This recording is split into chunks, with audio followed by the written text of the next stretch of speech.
On va donc calculer les puissances de A et pour ça on va commencer par la diagonaliser.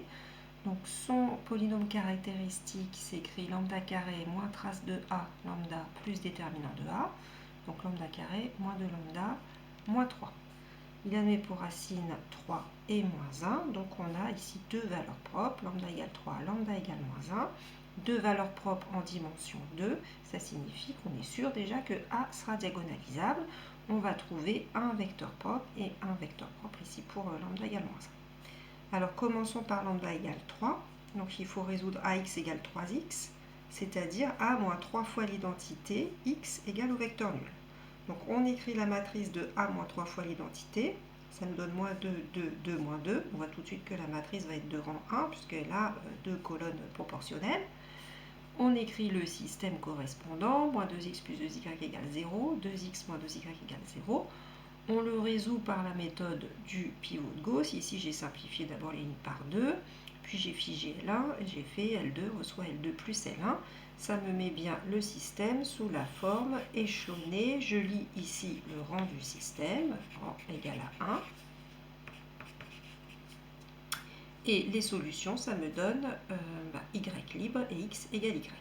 Donc x, la solution, va s'écrire y, donc que multiplie le vecteur 1, 1. Donc je peux choisir maintenant un vecteur propre pour la valeur propre 3. Et je vais prendre donc par exemple le vecteur 1, 1.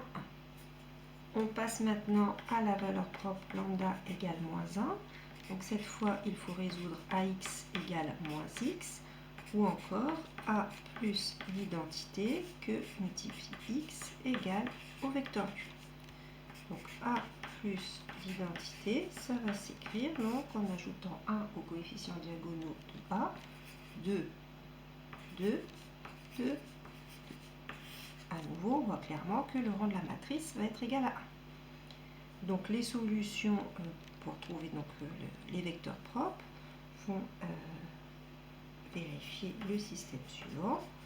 On peut simplifier par 2 les deux équations et je vous laisse trouver tout seul. Donc après échelonnage, on obtient le système échelonné suivant, à nouveau un système de rang 1 dont les solutions sont y au choix à condition de prendre x égale moins y.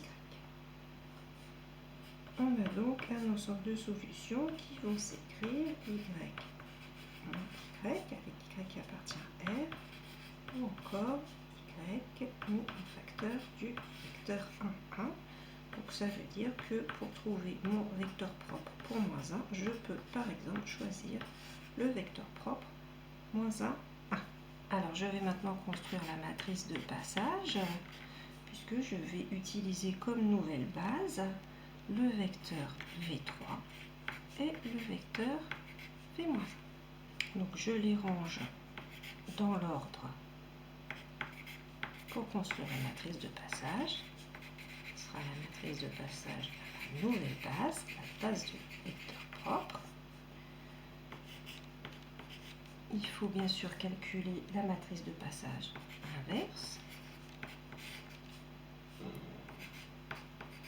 Je vous laisse faire le calcul. Et je sais que dans cette nouvelle base, ici, c'est AV3. Donc AV3, AV3, c'était le vecteur propre pour la valeur propre 3. Donc AV3, c'est égal à 3V3. Donc les nouvelles composantes de AV3 sur la base V3, V-1, c'est 3, 0. Ici, il faut que je mette maintenant AV-1. C'est égal à moins V-1. Donc les nouvelles composantes de AV-1 sur la base V3, V1, ça va être 0, moins 1. Donc il s'agit ici des composantes sur la nouvelle base, bien sûr. On met en vecteur colonne l'application linéaire appliquée au vecteur de la nouvelle base et ici les composants de ces vecteurs sur la nouvelle base. Donc bien sûr, sans surprise, je trouve que lambda, c'est la matrice diagonale qui contient les valeurs propres sur sa diagonale. Maintenant, on va calculer lambda puissance p. On sait que pour les matrices diagonales, c'est le seul cas de figure où la puissance se calcule facilement, puisqu'on retrouve sur la diagonale les puissances des coefficients diagonaux.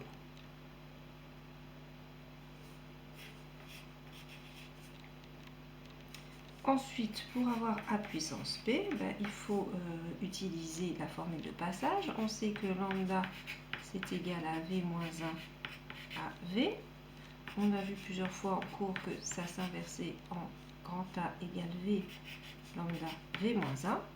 Et le résultat du cours, c'est que a puissance p, ça va s'écrire v lambda puissance p v moins 1. Donc ça nous donne ici 3 puissance p moins 1 puissance p. Et puis ensuite, ce résultat, il faut le multiplier par v moins 1. V moins 1, il y a un demi qu'il ne faudra pas oublier en cours de route. C'est 1 moins 1 à 1. Donc ça va nous donner 3 puissance p moins 1 puissance p plus 1, c'est-à-dire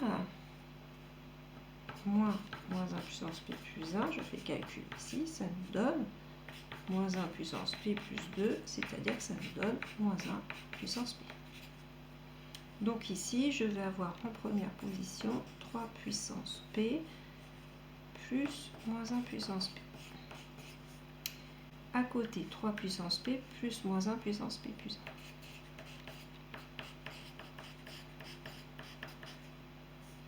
1. Ensuite, 3 puissance p moins 1 puissance p, donc 3 puissance p plus moins 1 puissance p plus 1. 3 puissance p plus moins 1 puissance p.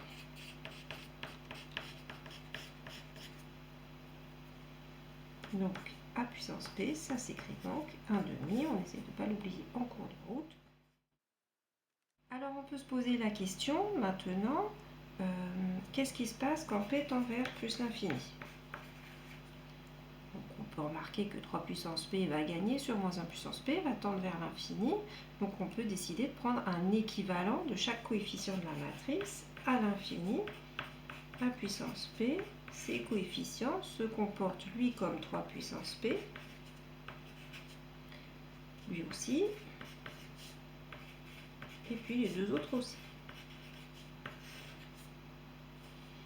Donc finalement,